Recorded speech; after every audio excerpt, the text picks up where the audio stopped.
This is Dr. Eric Osansky, and in this video I'll be breaking down the organic acids test from Great Plains Laboratory so that you have a better understanding of the different markers, and I'll also discuss some of the different treatment options so that you will know what you can do to address some of the more common positive findings on this test.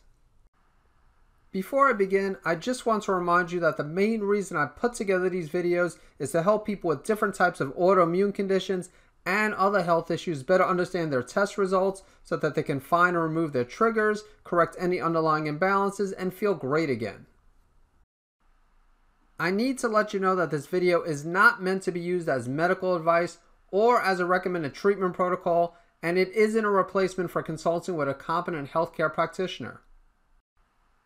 Before talking in detail about the organic acids panel, let's go ahead and discuss some basic facts about this type of testing. First of all, this test requires a urine sample, which means that it's non-invasive, and in most cases it's easy to collect. As for the purpose of doing an organic acids test, this type of panel evaluates what's happening from a metabolic standpoint in the body. Although you can order organic acids testing through a conventional lab such as LabCorp or Quest Diagnostics, these labs offer very basic panels. There are a few different companies that offer comprehensive organic acids testing, but as I already mentioned, in this video I'll be discussing the organic acids test from Great Plains Laboratory.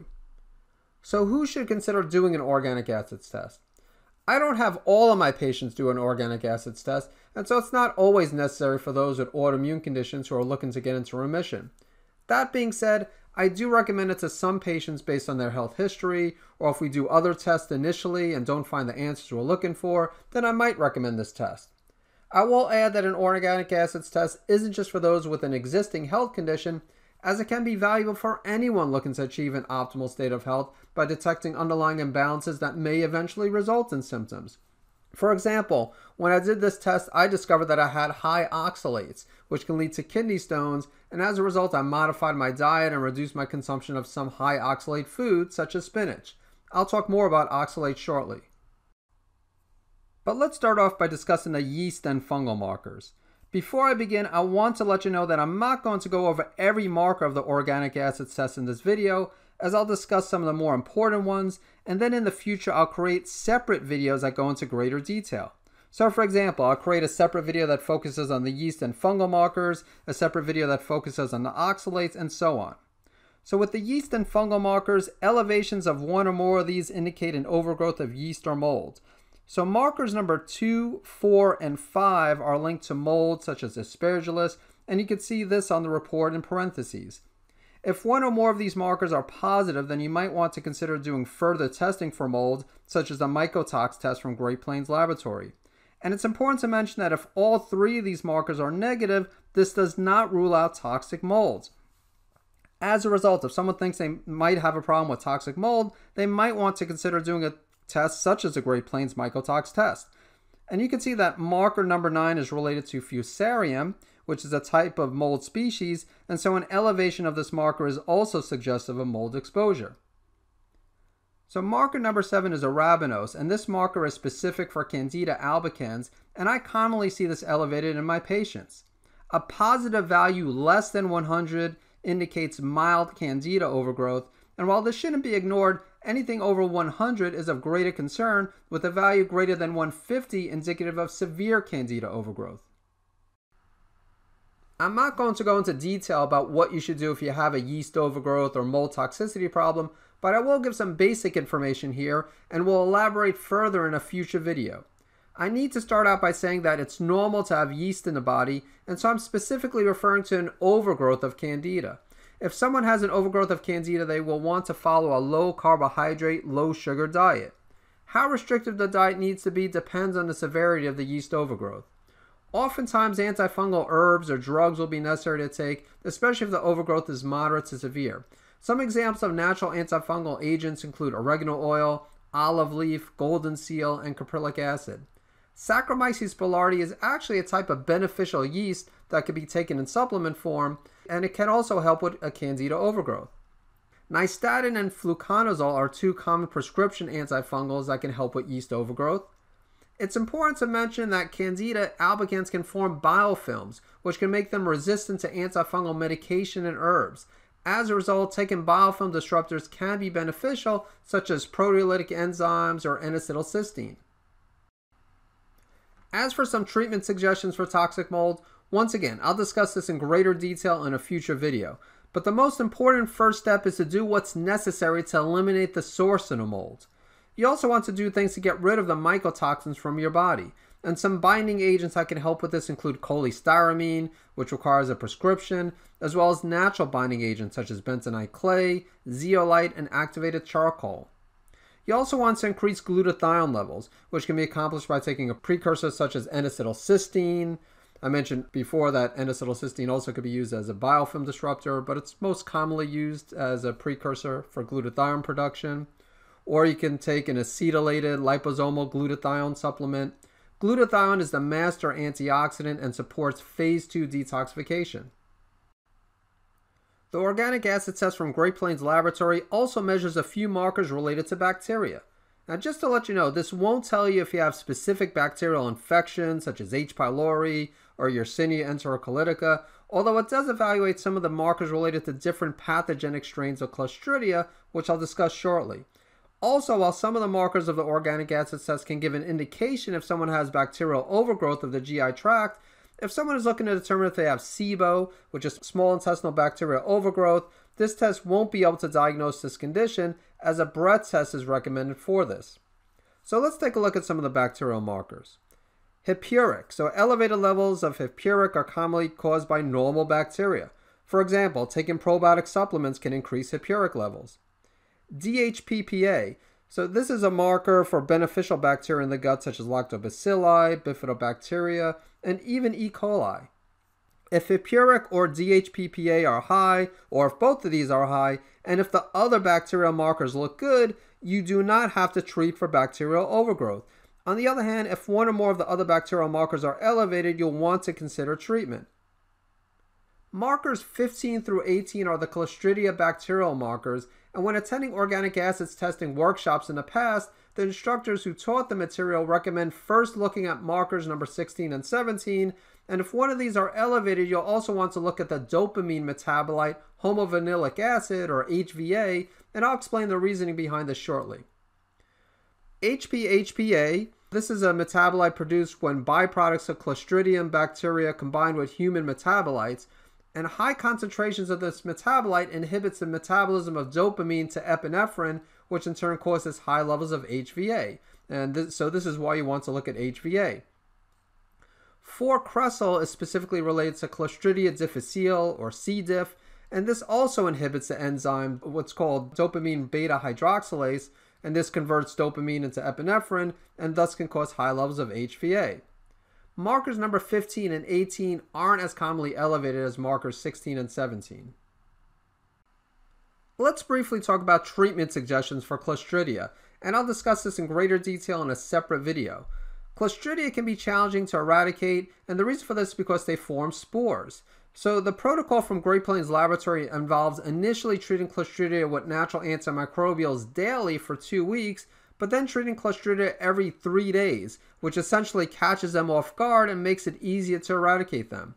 For this reason, you wouldn't want to treat Clostridia and Candida at the same time, at least not with antimicrobial herbs, as some of the herbs that affect Candida will also affect Clostridia, and so if you're taking herbs on a daily basis to address the Candida overgrowth, it will be challenging to eradicate Clostridia. Because of this, Great Plains Laboratory recommends to first treat Clostridia for a couple of months and then to treat for a Candida overgrowth. Let's now take a look at the oxalate metabolites.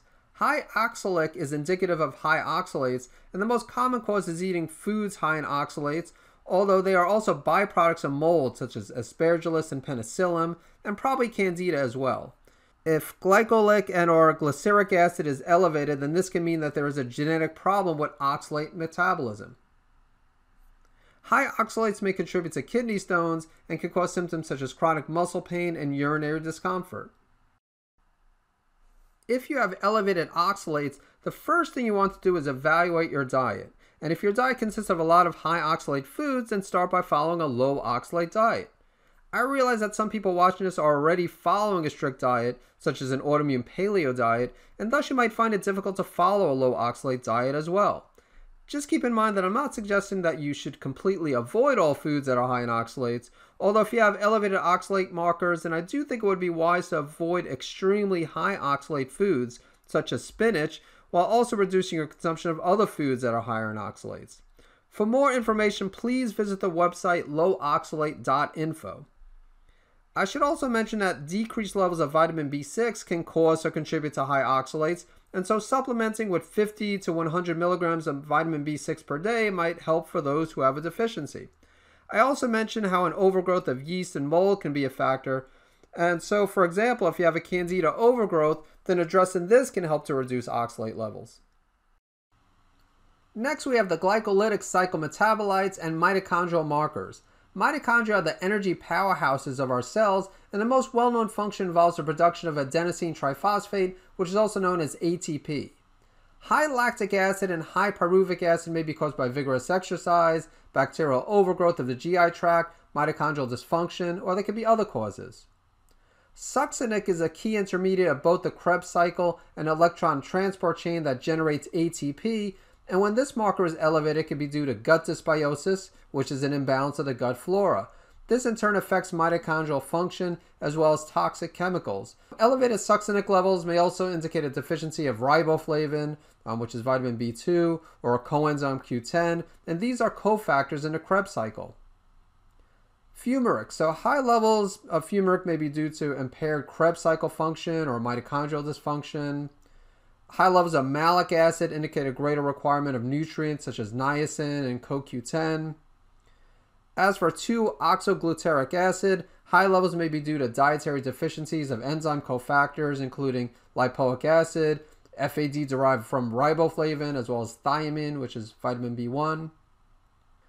Citric, high levels may be due to increased intake of citric acid containing foods or intestinal yeast. It may also indicate a depletion of glutathione. And then with 3-methylglutaric, high levels may be due to reduced capacity to metabolize leucine, although small elevations may be due to mitochondrial dysfunction. As for treatment suggestions for elevated mitochondrial markers, just keep in mind that the mitochondria are dependent on nutrients. Some of the nutrients that support the mitochondria include vitamins B2 and B3, magnesium, carnitine, as well as CoQ10. And the organic acids test does test for some of these. Of course, it's important to eat well, and if necessary, you can supplement some of the nutrients I just mentioned. Candida overgrowth and testing positive for Clostridia can also cause mitochondrial dysfunction, and so if these are factors, then this needs to be addressed. Other types of infections can also have a negative effect on the mitochondria, and so doing further testing, such as a comprehensive stool panel, might be beneficial. Environmental toxins can also cause mitochondrial dysfunction, and while you can certainly test for heavy metals and other environmental chemicals, even without doing any testing, it's wise to do everything you can to minimize your exposure to these toxins. Let's take a look at the neurotransmitter metabolites. So homovanillic, or HVA, and I mentioned HVA earlier and how a high HVA is usually associated with Clostridia, although it can also be caused by exposure to heavy metals such as lead, aluminum, arsenic, and mercury, and ingestion of aspartame and salicylates, either dietary salicylates or aspirin. These can be factors. And then vanillomandelic acid, or VMA. This is a metabolite of the neurotransmitters norepinephrine and epinephrine. This is commonly low, and you can see it's low here or on the low side here, which indicates low production or decreased metabolism of norepinephrine and epinephrine. Low VMA can also be caused by decreased consumption or absorption of the precursor amino acids such as phenylalanine and tyrosine, as well as decreased quantities of nutritional cofactors needed for the production of norepinephrine and epinephrine, such as vitamin B6. Sometimes certain genetic variations can also be responsible for a low VMA. Dihydroxyphenylacetic, or DOPAC. This is an intermediate of the metabolism of dopamine. So a few factors can cause an elevated DOPAC, including increased consumption of amino acid precursors of DOPAC, such as phenylalanine, tyrosine, or DOPA. Anything that inhibits the enzyme dopamine beta hydroxylase can also cause an elevation of DOPAC, such as Clostridia, aspartame, or certain nutrient deficiencies, including copper and vitamin C. Certain genetic variations can also cause a reduction in enzyme activity, thus causing an increase in DOPAC. 5-hydroxyindoleacetic or 5-HIAA. This is a metabolite of the neurotransmitter serotonin, and levels below the mean may indicate lower production or decreased metabolism of serotonin. This can be caused by decreased consumption or absorption of the amino acid tryptophan, which is a precursor to serotonin. Decreased coenzymes that are necessary for the synthesis of serotonin can also be a cause, including vitamin B6. And then certain genetic variations can also cause reduced production of 5-HIAA. Quinolinic. So high levels of quinolinic may be a sign of inflammation or neural excitotoxicity. Increases in this marker can be caused by stress, high cortisol, as well as infections. And speaking of infections, quinolinic acid can help to fight infections, but too much of it is neurotoxic. Even slightly high levels of quinolinic can be a concern. Quinolinic acid is derived from the amino acid tryptophan, and for this reason you want to be cautious about taking tryptophan supplements. Kynurenic, so elevated levels of kynurenic may result from a vitamin B6 deficiency, immune stimulation, or taking tryptophan supplements. So how can you address neurotransmitter imbalances on the organic acids test? Well, if HVA and VMA, or if both of these are low, then this could be caused by decreased consumption or absorption of the precursor amino acids, such as phenylalanine and tyrosine. Although stress and dysbiosis can also be factors. I already mentioned that high HVA levels are usually related to Clostridia or heavy metals, and so these imbalances would need to be addressed. Low levels of 5-HIAA are usually related to stress or dysbiosis. Taking a supplement such as 5-HTP can help to raise these levels, but this should only be done on a temporary basis while the cause of the problem is addressed.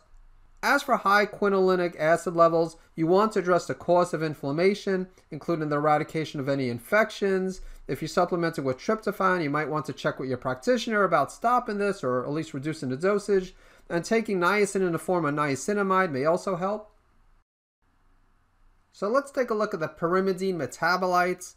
Uracil and thymine relate to folate metabolism, and folate is important in methylation. Methylation is necessary for most of the body systems as it is involved in the repair of DNA, the synthesis of neurotransmitters, and it's important when it comes to detoxification. If either of these metabolites are high, then this could be an indication that you're not getting enough folate in the diet or that there is a problem with the metabolism of folate. Supplementing with methylfolate or folinic acid may be indicated, although you might want to do further testing, such as testing for homocysteine in the blood. And if this is elevated, you might want to go a step further and test for something called methylene tetrahydrofolate reductase, also known as MTHFR. The MTHFR gene is responsible for producing the MTHFR enzyme, which helps to break folic acid down and convert it into 5-methyl tetrahydrofolate. And I don't want to get too advanced here, but many people have genetic variations of the MTHFR gene, which can decrease the metabolism of folate.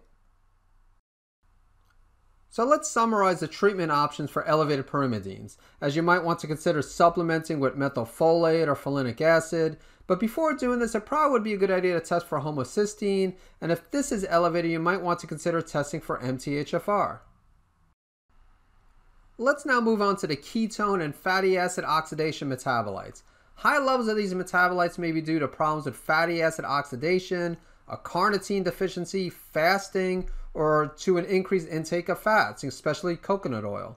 Supplementing with L-carnitine or acetyl L-carnitine may be beneficial, especially if multiple markers are out of range and the person isn't following an autoimmune paleo or ketogenic type diet.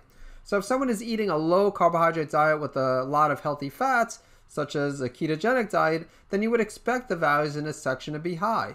If the person wasn't on such a diet, then the high levels can be due to problems with fatty acid oxidation, but if they are extremely high, it can also be indicative of diabetes or prediabetes. So what's the treatment approach if someone has elevated ketone and fatty acid markers? Well, if they are eating a low carbohydrate, high fat diet, and if the markers are mildly elevated, then no treatment is necessary. And I just want to remind you that fasting or intermittent fasting could also raise these values. On the other hand, if they have high levels, but if they're not following such a diet, then this might indicate prediabetes, diabetes, or a fatty acid oxidation problem. For any of these conditions, it would be wise to consult with a competent healthcare practitioner. although for a fatty acid oxidation problem, supplementing with acetyl-L-carnitine can help. The nutritional markers, of course, can relate to nutritional deficiencies. If you look at the report, you'll see that for any marker with an asterisk, an elevated value means that there is a deficiency of that nutrient. For example, if marker number 50 is elevated, which is methylmalonic, then this suggests that the person has a vitamin B12 deficiency. The same thing applies with markers number 53, 55, and 57. Marker number 53 is commonly high, and when this is the case, it indicates a deficiency in riboflavin, or vitamin B2. This is commonly high when someone has mitochondrial dysfunction or a Candida overgrowth. Marker number 6 is N-acetylcysteine, or NAC, which is a precursor to glutathione. You want this marker to be low, as this means that NAC is adequately converting into glutathione. On the other hand, if the value is high and the person isn't supplementing with high doses of NAC, then this is suggesting that the person is having a problem converting NAC to glutathione. If this is the case, then the person may need to supplement with an acetylated or liposomal form of glutathione. If someone has one or more nutritional deficiencies, then of course you want to correct the deficiency. However, while nutritional supplementation might be necessary, you also want to address the cause of the deficiency. For example, if someone has malabsorption problems, then of course this needs to be addressed. Also remember that for some of these markers that have an asterisk, high values indicate a nutritional deficiency. Let's move on to the indicators of detoxification. So pyroglutamic. An elevated pyroglutamic acid is usually caused by a deficiency of glutathione. While taking a glutathione precursor such as N-acetylcysteine might be necessary, or an acetylated or liposomal glutathione supplement, you also want to try to address the cause of the glutathione deficiency. An elevated 2-hydroxybutyric might indicate a glutathione deficiency, but can also relate to other imbalances, such as problems with methylation. Orotic, so you can see that this marker relates to excess ammonia, and it's commonly high if someone has bacterial dysbiosis. High 2-hydroxyhippuric acid may result from the ingestion of aspartame, salicylates such as aspirin or dietary salicylates, or from GI bacteria. It's also worth mentioning that if 2-hydroxyhippuric acid gets very high, it can inhibit the enzyme dopamine beta hydroxylase, and I mentioned earlier how this can cause an elevated HVA. Let's discuss treatment suggestions for elevated indicators of detoxification. You of course want to try to find the cause of the imbalance, and some examples include increased exposure to environmental toxins, decreased methylation, and bacterial dysbiosis, although there can be other causes. If 2-hydroxyhippuric is high and you're consuming aspartame, then cutting this out should help, although as I discussed earlier, there can be other causes as well. For the amino acid metabolites, you want to see low values, as this indicates the absence of genetic disorders of amino acid metabolism. I will add that mandelic is commonly high, which usually results from exposure to styrene, so if this marker is high, you would want to make sure not to use plastic or styrofoam containers for cooking or eating food or drinking beverages from this container. You probably want to avoid these even if this isn't high. It's also worth mentioning that slight elevations in markers number 62, 65, or 66 can be indicative of a thiamine deficiency. Low levels of phosphorus commonly relate to low vitamin D levels, whereas high levels can be related to drinking soda, hyperparathyroidism, high levels of vitamin D in the blood, renal tubular damage, as well as metabolic acidosis. I'd love to hear what you thought of this presentation, and so please post a comment below, or feel free to ask me any questions related to organic acids testing. And to get the latest videos to help you better understand your test results, make sure you subscribe right now and click on the notification bell, and I'll catch you in the next video.